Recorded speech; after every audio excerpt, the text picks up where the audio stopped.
तो बच्चों कैसे हो आप सब। Welcome back to super concept classes. तो आज हम लोग स्टार्ट करेंगे क्लास 10 का इंग्लिश का सेट 3। ठीक है, मॉडल सेट 3 का आज हम लोग कंप्लीट सोल्यूशन करेंगे। ठीक है, उससे पहले हम लोग इंस्ट्रक्शंस को देख लेते हैं। तो देखिए बच्चों, फुल मार्क्स जो है वो 40 रहेगा, टाइम दिया जाएगा 1.5 घंटे का। ठीक है, जनरल इंस्ट्रक्शंस क्या है, तो इसमें 3 सेक्शंस है, reading, writing and grammar and literature. ठीक है, attempt question based on specific instructions for each part, मतलब हर क्वेश्चन के लिए जो है एक इंस्ट्रक्शन दिया गया है और उसी इंस्ट्रक्शन के आधार पर क्वेश्चन को सॉल्व करना है। ठीक है,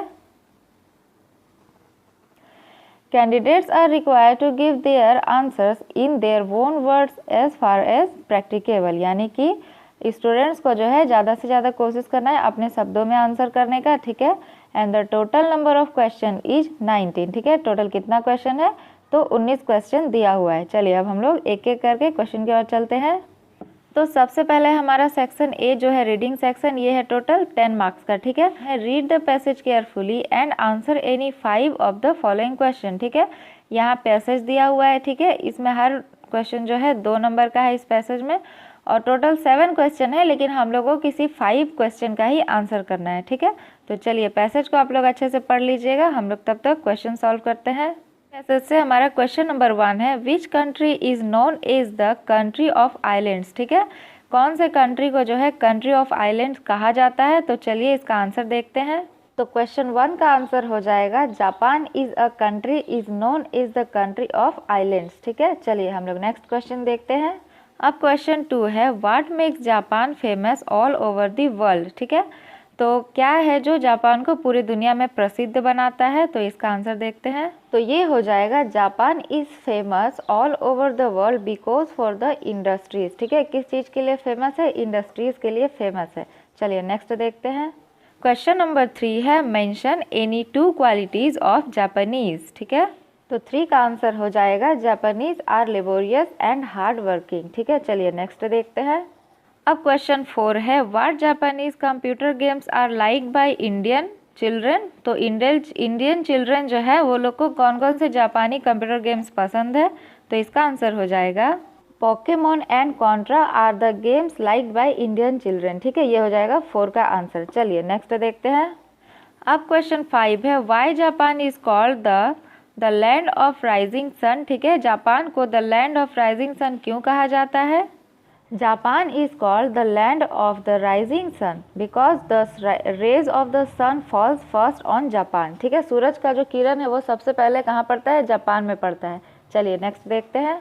अब क्वेश्चन 6 है, use the following words to make a meaningful sentence. ठीक है, ये 2 वर्ड्स हम लोग को दिया हुआ है, पहला है फेवरेट एंड दूसरा है प्रेशियस। ठीक है, ये दोनों वर्ड को यूज़ करके हम लोग को मतलब एक एक सेंटेंस बनाना है। पहले इस वर्ड को यूज़ करके बनाना है, फिर इस वर्ड को यूज़ करके बनाना है। ठीक है, तो चलिए देखते हैं सेंटेंस क्या बनेगा। तो फेवरेट से हम लोग एक सेंटेंस बना लेंगे, rasgulla is the favourite dish of Bengalis. ठीक है, लेकिन इसमें हम लोग अलग अलग टाइप का सेंटेंस भी बना सकते हैं, आप लोग चाहे तो कुछ और भी बना सकते हैं, जैसे कि my favourite dish is rasgulla, ऐसा कुछ भी बना सकते हैं। ठीक है, और प्रीशियस से हम लोग बना लेंगे, Ruby is a precious stone. ठीक है, चलिए अब हम लोग नेक्स्ट देखते हैं। अब हमारा क्वेश्चन 7 है, choose the synonym for well known from the passage. ठीक है, तो 7 का आंसर हो जाएगा फेमस। ठीक है, चलिए अब हम लोग नेक्स्ट क्वेश्चन देखते हैं। अब हमारा है सेक्शन बी। ठीक है, जो कि है राइटिंग एंड ग्रामर, और ये है 11 मार्क्स का। ठीक है, क्वेश्चन नंबर 8 इज कंपल्सरी। ठीक है, तो यहाँ पे हम लोग का जो है ये 2 क्वेश्चन दिया हुआ है, और ये जो क्वेश्चन नंबर 8 है ये कंपलसरी है। ठीक है, और ये 2 क्वेश्चन इसमें और करके दिया है, यानी कि आपको इन दोनों में से कोई एक क्वेश्चन ही बनाना है। ठीक है, और ये जो है ये कितना मार्क्स का है, 5 मार्क्स का है। ठीक है, तो चलिए इसको देखते हैं। तो हम लोग पिक करेंगे दूसरा वाला क्वेश्चन, ये वाला। ठीक है ना, write a letter to your father requesting him to send you money to buy books. ठीक है, तो चलिए हम लोग लेटर देखते हैं। तो देखिए, सबसे पहले इधर राइट साइड में आपको प्लेस लिखना है, फिर डेट लिखना है, फिर इधर लेफ्ट साइड में एक लाइन छोड़ के आप लोग को लिखना है डियर डैड, या फिर माय डियर डैड, या फिर माय डियर फादर। ठीक है, फिर एक लाइन छोड़ के यहाँ से लिखना स्टार्ट करना है, I hope you are in the best health. ठीक है, मुझे आशा है कि आप एकदम कुशल मंगल होंगे। I am also fine here, I attend my classes regularly and also I earn my lessons regularly. हम भी यहाँ पे ठीक है और हम अपनी क्लासेस को रेगुलरली अटेंड करते हैं और अच्छे से पढ़ाई भी करते हैं ऑन टाइम पे एकदम, ठीक है। You will be very glad to know that I am performing very well in my weekly test, ठीक है। यानी कि मेरा जो वीकली टेस्ट है उसमें मेरा परफॉर्मिंग बहुत अच्छा है, ये परफॉर्मेंस बहुत अच्छा है, ये जानकर आपको खुशी होगी, ठीक है। चलिए आगे देखते हैं। As you know that my annual examination is approaching, so I have to study a lot and prepare for it properly, ठीक है। My teacher has recommended me some books which can help me to clear all the concepts and score good marks in the examination, ठीक है। But I do not have enough money to buy those books, so I please request you to send 1500 rupees in my bank account so that I can buy those books, ठीक है। मुझे मेरी teacher ने recommend किया है books के लिए ताकि मैं एग्ज़ाम में अच्छे स्कोर कर सकूं, तो आप मुझे प्लीज़ 1500 रुपये भेज दीजिए क्योंकि मेरे पास बुक्स लेने के पैसे नहीं है, ठीक है। उसके बाद आप लोगों को लिखना है यहाँ पे योर सन, ठीक है, और यहाँ नीचे अपना नाम लिख देना है, ठीक है। चलिए हमारा लेटर कंप्लीट हो गया है। अब हम लोग नेक्स्ट क्वेश्चन देखते हैं। आंसर एनी 2 क्वेश्चन, ठीक है, and question number 11 is compulsory, ठीक है। अब इसमें टोटल कितना क्वेश्चन है, 9, 10 और 11, जिसमें कि 11 जो है ये कंपलसरी, यानी कि इसका आंसर हम लोग को देना ही देना है, ठीक है। तो बचा कौन सा, 9 और 10 बचा, यानी कि 9, 10 में से हम लोग कोई एक क्वेश्चन का आंसर दे सकते हैं, ठीक है। तो हम लोग देंगे क्वेश्चन नंबर 9 का आंसर। तो इसमें क्या बोला है, right a paragraph on the importance of health और मॉर्निंग वॉक। अब देखिए इसमें भी हम लोग को 2 ऑप्शन चूज करने को दिया गया है, ठीक है। या तो हम लोग को पैराग्राफ लिखना है इम्पोर्टेंस ऑफ हेल्थ का, या फिर हम लोग को लिखना है मॉर्निंग वॉक पे, ठीक है। तो हम लोग लिखेंगे इम्पोर्टेंस ऑफ हेल्थ पे, ठीक है। तो चलिए देख लेते हैं। तो सबसे पहले हम लोग टॉपिक का हेडिंग देंगे अच्छे से, इम्पोर्टेंस ऑफ हेल्थ, ठीक है। आप लोग को जब एग्ज़ाम में आप लोग लिखिएगा कॉपी में, आप लोग को ऐसे ही आप लोग को भी हेडिंग देना है इसी तरह से, ठीक है। अब हम लोग लिखना स्टार्ट करेंगे। In reality health is more valuable for a person than the money, because money can not buy good health and happiness, ठीक है। मतलब रियलिटी में जो होता है हेल्थ जो है वो बहुत ज़्यादा वैल्यूएबल है मनी के मुकाबले, क्योंकि हेल्थ सही रहेगा तभी तो आप मनी अर्न कर सकते हैं ना। इसीलिए हेल्थ को हमेशा अच्छे से रखिएगा। हेल्थ को मतलब फिट रखना, खुद को हेल्थ को सही रखना बहुत ज़रूरी है हर किसी के लिए, ठीक है। चलिए आगे देखते हैं। If someone is suffering from untreatable disease, however using money one can maintain his her health. Money is only a source to remain in the state of happiness, ठीक है। चलिए आगे देखते हैं। People having sound health enjoy their life in all aspects like physically, mentally, socially, intellectually and financially, ठीक है। Maintaining health is not so simple, however not so easy to good or bad. Health depends upon several factors including genetic condition, healthy food, environment, lifestyle, sleeping habits, ठीक है।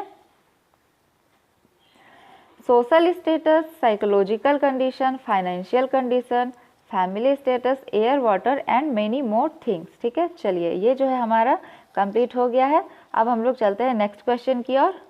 अब है हमारा question number 11, fill in the blanks by choosing suitable option given in the brackets, ठीक है।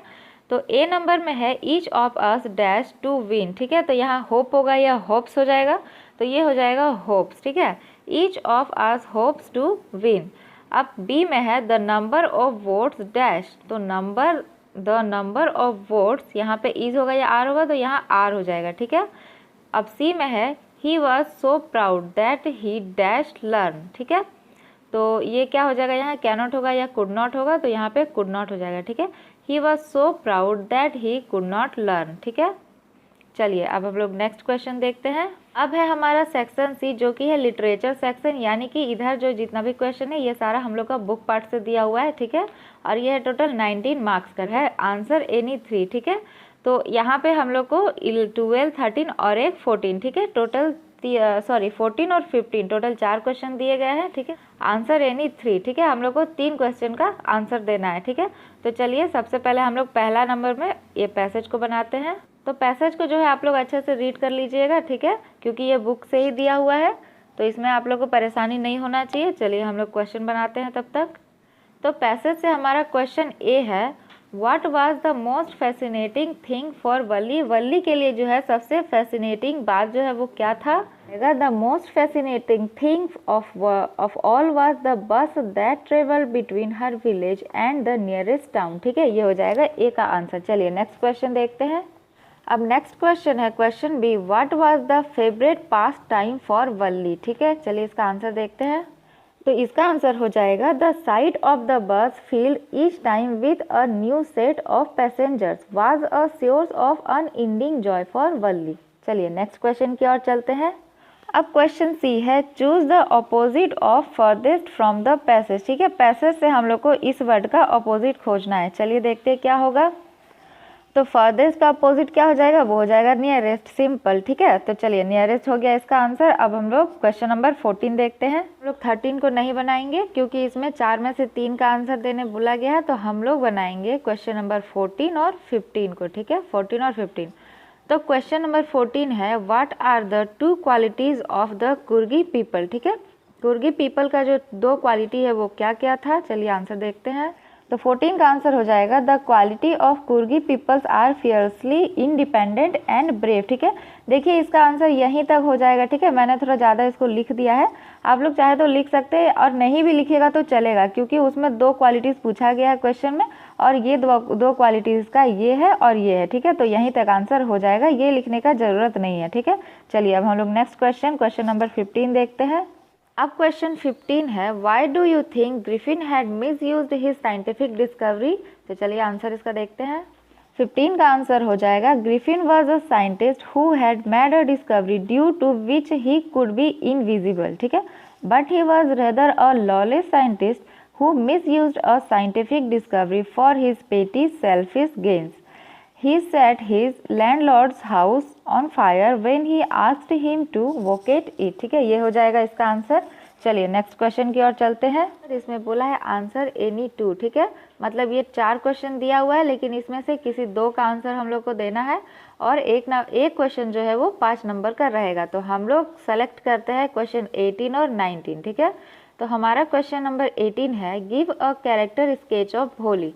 देखिए अब हम लोग को यहाँ भोली का जो है कैरेक्टर स्केच लिखना है, तो चलिए आंसर क्या होगा देखते हैं। तो इसका आंसर हो जाएगा, Bholi was a simple and sensitive girl. Unfortunately she had suffered from a head injury and smallpox at young age. ठीक है, she could not speak till she was 5। She stammered whenever she spoke. She was a hard working and dedicated learner. Her confident and bold attitude to raise her voice against a social evil proved that she was educated in true sense of terms। ठीक है, ये हो जाएगा भोली का character sketch. अब हम लोग चलते हैं हमारे लास्ट क्वेश्चन पे। अब हमारा लास्ट क्वेश्चन 19 है, how did a book become a turning point in Richard Ebright's life. ठीक है, कैसे एक बुक जो है वो रिचर्ड एब्राइट्स के लाइफ में एक टर्निंग पॉइंट बन गया। ठीक है, तो इसी का हम लोग आंसर करना है। चलिए आंसर देखते हैं। 19 का आंसर है, the book about monarch butterfly migration to central America open the new world of science to the eager young mind. ठीक है, thus the book was a turning point in his life because it helped him to study butterflies। ठीक है, ये हो जाएगा इसका answer. तो इसी के साथ हमारा क्लास 10 का मॉडल सेट 3 जो है वो कंप्लीट हो गया है। ठीक है, चलिए हम लोग नेक्स्ट वीडियो में मॉडल सेट 4 को कंप्लीट करेंगे। मिलते हैं नेक्स्ट वीडियो में।